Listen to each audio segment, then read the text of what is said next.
Привет, любители мотоциклов, на выбор.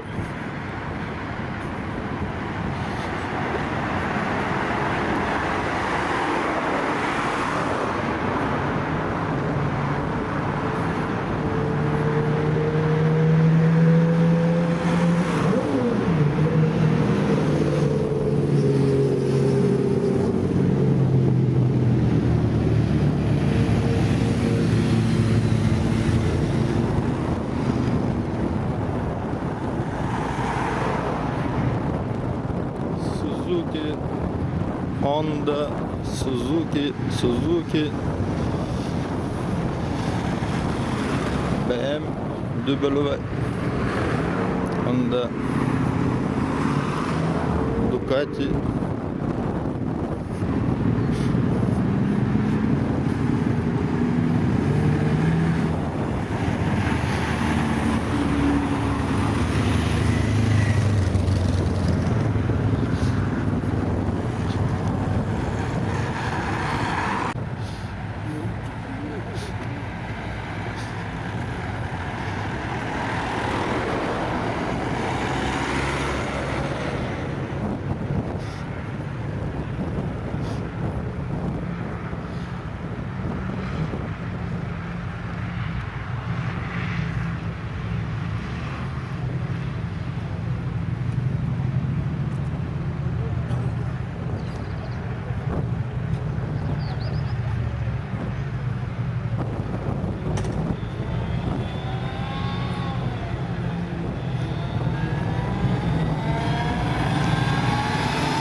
Как ни странно, полиции здесь нет.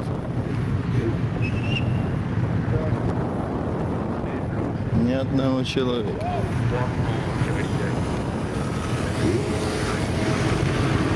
Так, пойдем в кассу, купим билет. Без билета вот этот вот дядя нас не запустит. Вот он, суровый дядя. Разрабатывать, потому что лучше нет, сделать хороший, какой давно это сделать, честно. Всегда так.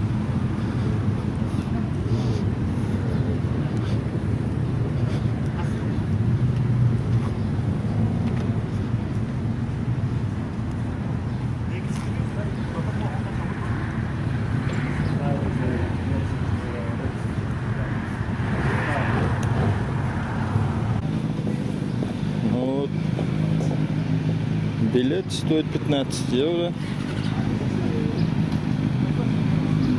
Вот так вот. Сейчас зайдем. Посмотрим, что тут было. Qui n'a que 16 ans, qui dispute là sa deuxième saison en vitesse après avoir roulé en super moteur et après avoir brillé dans d'autres catégories. Je le rappelle, ça tournera de chez nous. Eh bien, Maxime Bono donc partira de la troisième ligne avec le numéro 10. 10e position pour le numéro 1 du journaliste de moteur François Poncet. À ses côtés, le pilote de la moto numéro 8 aux couleurs d'Espace Moto Angers, Rodolphe Rochette, avec donc, qui est l'un des pilotes les plus âgés de ce plateau, un pilote qui a déjà participé à une quinzaine de...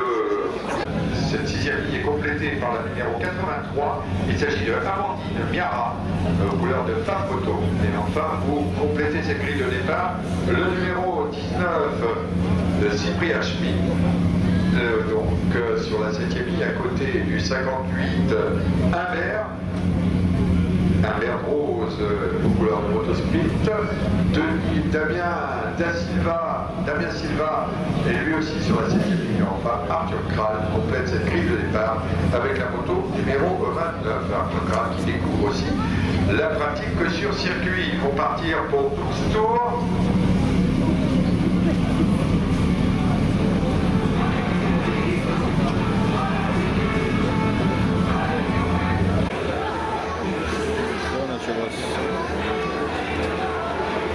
Alors, ils vont arriver dans la chicane d'Alop.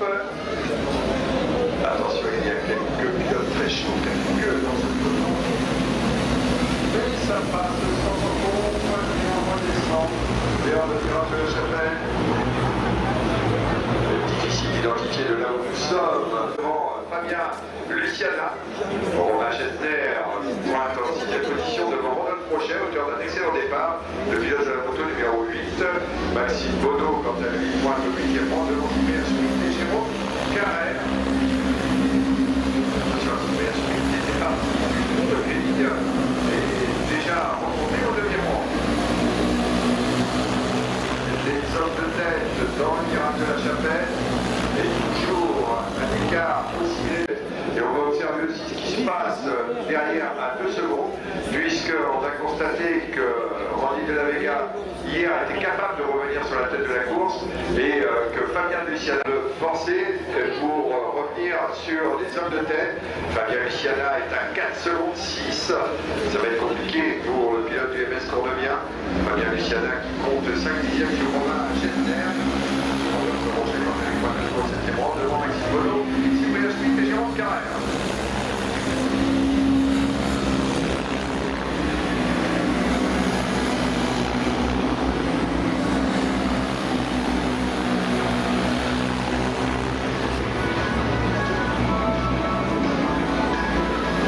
La tête de la course qui rentre dans le virage du musée.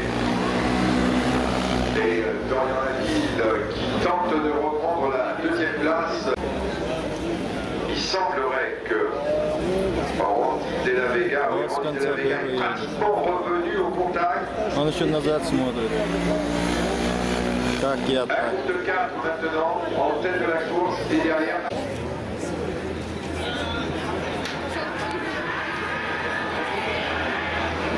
Gaëtan Couchet, Félix Perron, Dorian Laville, Randy de la Vega.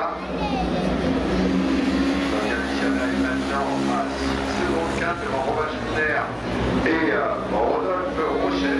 Maxime Bonneau est un petit peu décroché, maintenant pointé au 8e rang. Maxime Bonneau isolé, même au 8e rang. Un groupe de 4, un groupe de 3, et Maxime Bonneau isolé. Les hommes de tête qui reviennent vers le virage du musée. On va observer le comportement de Randy de la Vega qui est le plus rapide en piste actuellement. Il n'est pas encore complètement revenu au contact. Il n'est pas encore en position de porter une attaque. Il semblerait que Fabien Luciana réussisse à se défaire de Romain Gessner. Romain Gessner maintenant attaqué par Rodolphe Rochet. Le quatuor de tête dans le garage vert, toujours dans les morts. Et alors que Fabien Luciana, ça y est, il a vraiment lâché ses poursuivants.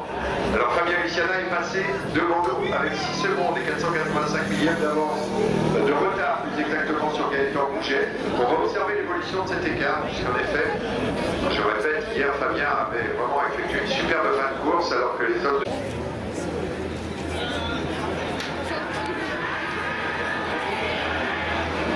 Gaëtan Couchet, Félix Perron, Dorian Laville, Randy de la Vega. Fabien Luciana est maintenant à 6 secondes 4 devant Romain Gessner et Rodolphe Rochet. Maxime Bonneau est un petit peu décroché, maintenant pointé au 8e rang. Maxime Bonneau isolé, même au 8e rang. Un groupe de 4, un groupe de 3, et Maxime Bonneau isolé. Les hommes de tête qui reviennent vers le virage du musée. On va observer le comportement de Randy de la Vega qui est le plus rapide en piste actuellement. Il n'est pas encore complètement revenu au contact. Il n'est pas encore en position de porter une attaque. Il semblerait que Fabien Luciana réussisse à se défaire de Romain Gessner. Romain Gessner maintenant attaqué par Rodolphe Rochet. Le quatuor de tête dans le garage vert, toujours dans le même ordre. Et alors que Fabien Luciana, ça y est, il a vraiment lâché ses poursuivants. Alors Fabien Luciana est passé devant nous avec 6 secondes et 485 millièmes d'avance de retard, plus exactement sur Gaëtan Bouget. On va observer l'évolution de cet écart, puisqu'en effet, je répète, hier Fabien avait vraiment effectué une superbe fin de course, alors que les autres c'est moins rapide pour Fabien Luciana. Donc à 8 secondes, on a Gessner qui emmène dans sa roue Rodolphe Rochet qui tente une attaque sur le pilote de la moto numéro 8. Les hommes de tête qui arrivent dans le garage de la Chapelle, le quatuor de tête, 8 secondes, 9 secondes maintenant devant Fabien Luciana. Et sur les trajectoires près de 40, eh bien, le quatuor de tête franchit le virage de la Chapelle, mais sans modification du classement. Les écarts, même aussi serrés dans le virage du musée, ils sont deux côte à côte dans de la Vega.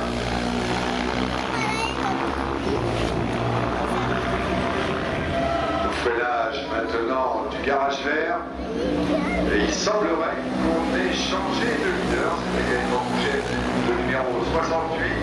Ça semble être désormais Félix Perron. Mais tout cela est à confirmer et tout cela de toute façon peut être remis en cause dans chacun des virages puisque les 4 hommes de tête sont groupés dans la même seconde. Voilà, ils arrivent maintenant au freinage, ils sont côte à côté, donc Gaëtan Bouget a repris l'avantage sur Félix Perron au freinage du chemin au bleu.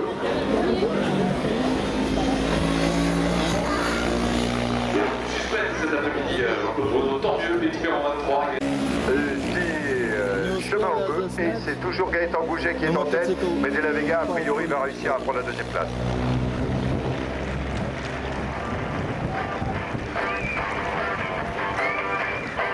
Ça bagarre fort en tête avec les 4 pilotes dans l'enchaînement DS bleu, toujours Gaëtan Bouget en leader et Randy De La Vega qui est passé en deuxième position. Oh là là, va-t-il tenter une attaque sur le leader au freinage du virage du raccordement? Le droite d'entrée, le deuxième droite de sortie, ligne droite descendante désormais. C'est une course très agitée, très indécise, Jean-Claude Bruno, dans laquelle nous assistons. Nous revivons un scénario à peu près similaire à celui d'hier. Et là, Dorian Laville qui profite de l'aspiration pour attaquer Randy De La Vega. Les 4 pilotes de tête sont passés en 640 millièmes. Oh, сильно попал. Alors qu'un pilote est allé à la faute et qu'on est en train de sortir du bac à gravier pour tenter de remettre sur la piste, il s'agit du pilote de la moto numéro 9, Châtillon.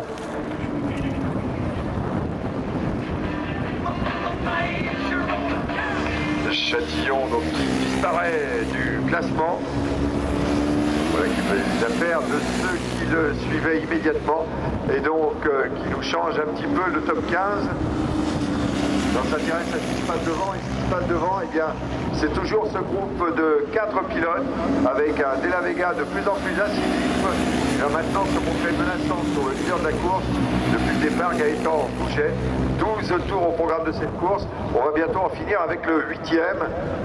Au garage vert, les 4 hommes toujours groupés dans la même seconde. Et au freinage du chemin au bleu, allez, vous allez le confirmer.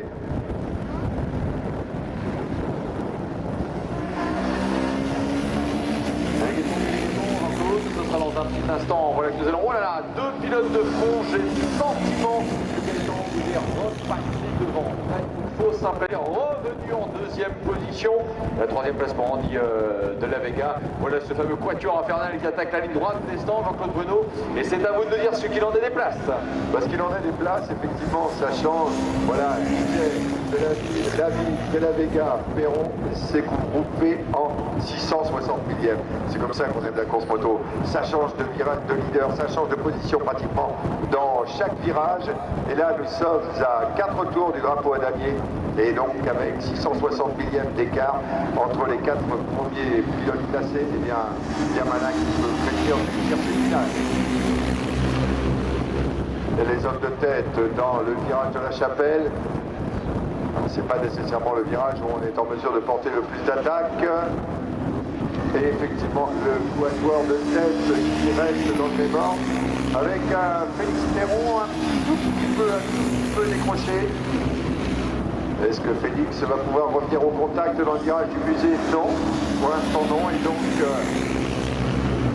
De La Vega qui tente l'extérieur sur Dorian Laville. Ça se passe au virage du musée et au garage vert. Ils arrivent tous les quatre et Félix Perron, a priori, a réussi à rejoindre le groupe de 3. Cette ligne droite qui précède le chemin au bœuf permet parfois de creuser des petits écarts. Ah, et un homme est parti devant, et l'homme qui est parti devant, c'est Gaëtan Gouget. Gaëtan Gouget, donc, qui s'est présenté en tête dans le chemin au bœuf, et avec 3 pilotes en bagarre en environ 1 seconde. Gaëtan Lay, ah oui, effectivement, le leader est légèrement détaché. Le deuxième changement pour la deuxième place de Frénade. L'avantage devant, De La Vega, Gaëtan Gouget, donc en leader maintenant. Virage du raccordement, qui est passé devant, qui est alors? Il semblerait que Félix Perron ait pris l'avantage. Non, Dorian Laville qui a gardé l'avantage. Félix Perron qui était un petit peu large là-bas au virage du raccordement. Et donc Gaëtan Gouget en tête devant De La Vega. Dorian Laville est à 9 dixièmes et Félix Perron à 1 seconde 4. Ah, c'est maintenant qu'il faut produire l'effort s'il veut rester au contact. Félix Perron, ils sont dans la chicane. Félix Perron, toujours 4e, mais on sent que c'est difficile pour le pilote de la moto numéro 23, pilote de la SM Armagnac Bigorre, on sent que c'est difficile pour lui de rester au contact des hommes de tête, des 3 hommes de tête. Les pilotes qui arrivent maintenant dans le virage du musée sur des trajectoires très différentes en ce qui concerne les 2 premiers, Gouget et De La Vega. Perron est encore au contact mais pas en mesure de porter une attaque. Perron toujours 4e avec la moto numéro 23. Le tiercé pour l'instant c'est 63 et 48. Virage du raccordement, qui est passé devant, qui est alors? Il semblerait que Félix Perron ait pris l'avantage. Non, Dorian Laville qui a gardé l'avantage. Félix Perron qui était un petit peu large là-bas au virage du raccordement. Et donc Gaëtan Gouget en tête devant De La Vega. Dorian Laville est à 9 dixièmes et Félix Perron à 1 seconde 4. Ah, c'est maintenant qu'il faut produire l'effort s'il veut rester au contact. Félix Perron, ils sont dans la chicane. Félix Perron, toujours 4e, mais on sent que c'est difficile pour le pilote de la moto numéro 23, pilote de la SM Armagnac Bigorre, on sent que c'est difficile pour lui de rester au contact des hommes de tête, des 3 hommes de tête. Les pilotes qui arrivent maintenant dans le virage du musée sur des trajectoires très différentes en ce qui concerne les 2 premiers, Gouget et De La Vega. Perron est encore au contact mais pas en mesure de porter une attaque. Perron toujours 4e avec la moto numéro 23. Le tiercé pour l'instant c'est toujours 63 et 48.